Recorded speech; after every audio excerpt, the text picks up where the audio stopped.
you ever worry about injuring yourself or getting old or any of that? You're very physical. Yeah, a lot of people say, you know, you're going to get old, you're going to lose the physicality and that. But I suppose, you know, I look at my father, who is a real interesting character, and I think, you know, even if I lose the physicality, I'm going to be a great character when I get old, you know? Like, my father is the happiest man on the face of the earth. That's great. He laughs after everything you say. Mm-hmm. And he's deaf in one ear, so he dips and laughs. Dips and laughs.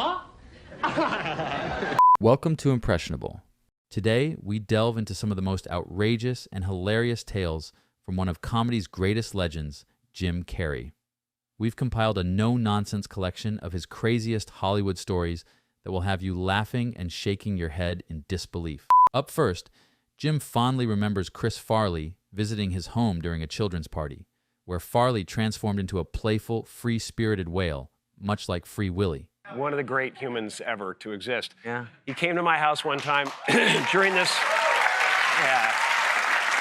this children's birthday party. He came to visit, and within 2 minutes, it was like the Pied Piper of children everywhere, dancing across my lawn with children trailing behind him into the pool.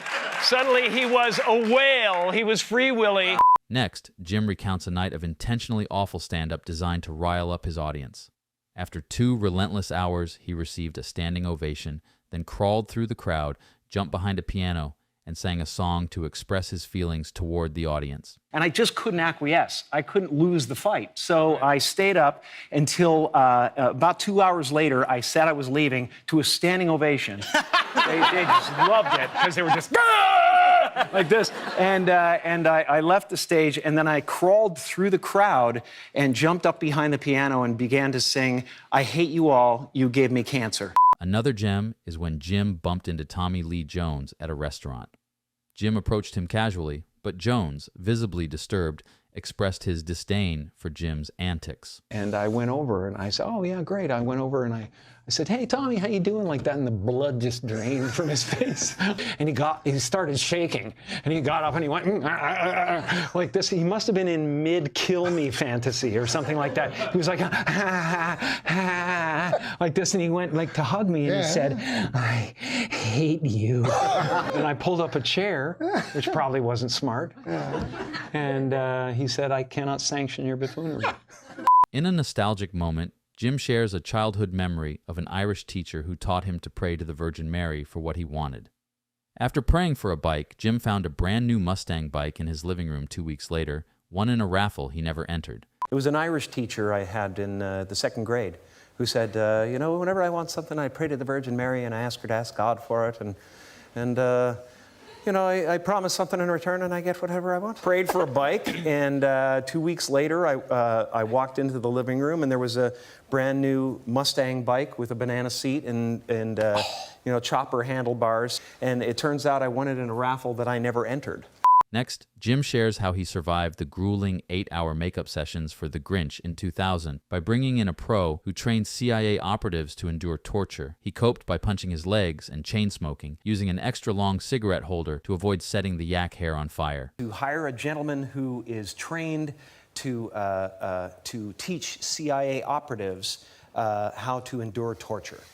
And so that's how I got through The Grinch. Punch yourself in the leg, so it was, or smoke. Smoke as much as you possibly can. So I was this Grinch sitting eating. Okay, give me a light. and this giant cigarette holder, so the yak hair wouldn't go on fire. Finally, Jim recalls the last joke he told Rodney Dangerfield, which brought a smile and a flicker of recognition to Rodney's face. The crash team noted it was the most life Rodney had shown in ages. What was it you said to Rodney about you were going to go now tell the world his I said, secret? "Don't worry, I'll let everybody know that you were gay." And I could see there was a look of like joy and recognition and stuff, and all the machines lit up, and this crash team ran into the room and said, "What the hell is going on?" and stuff.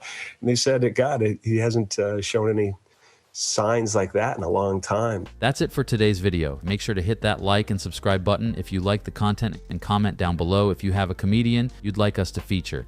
We'll see you in the next one. Okay. Yeah. Okay.